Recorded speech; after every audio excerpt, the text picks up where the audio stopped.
नमस्ते, GS24/7 न्यूजमध्ये आपलं सगळ्यांचं हार्दिक स्वागत। अधिक मासानिमित्त येवती येथे तूप पुरणपोळी महाप्रसादाचा भव्य सोहळा श्री सद्गुरू नराशाम महाराज मठ संस्थानामध्ये हजारो भाविकांनी घेतला प्रसादाचा लाभ।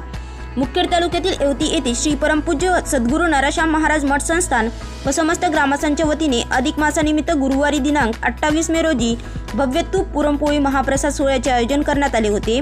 धार्मिक वातावरण, भक्तिमय नामस्मरण आणि सेवाभावाच्या पवित्र संगमाने संपूर्ण मठ परिसर भक्तिरसामध्ये न्हाऊन निघाला होता। अधिक मास हा हिंदू धर्मामध्ये अत्यंत पवित्र आणि पुण्यप्रद मानला जातो। या महिन्यामध्ये जप, तप, दान धर्म, अन्नदान आणि भक्ती यांना विशेष महत्त्व असते। त्यानिमित्ताने आयोजित करण्यात आलेल्या या महाप्रसाद सोहळ्यामध्ये पंचक्रोशीतील हजारो भाविक भक्तांनी उत्स्फूर्त सहभाग नोंदविला। मठ संस्थान परिसरामध्ये पहाटेपासूनच भाविकांची मोठी गर्दी पाहायला मिळाली। श्री सद्गुरू नराशाम महाराजांच्या कृपेने प्रेम, सेवा आणि भक्तिभावाने संपन्न झालेल्या प्रसादरूपी भोजनाचा लाभ तब्बल हजारो भाविकांनी घेतला।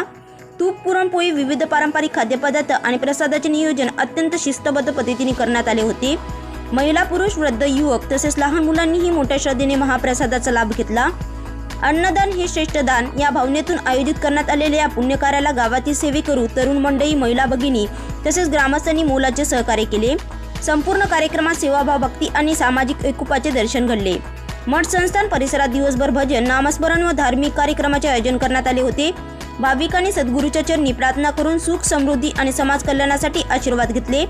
या धार्मिक सोहळ्यामुळे येवती गावामध्ये भक्तिमय वातावरण निर्माण झाले असून अधिक मासानिमित्त आयोजित करण्यात आलेला हा महाप्रसाद सोहळा पंचक्रोशीमध्ये आकर्षणाचा विषय ठरला।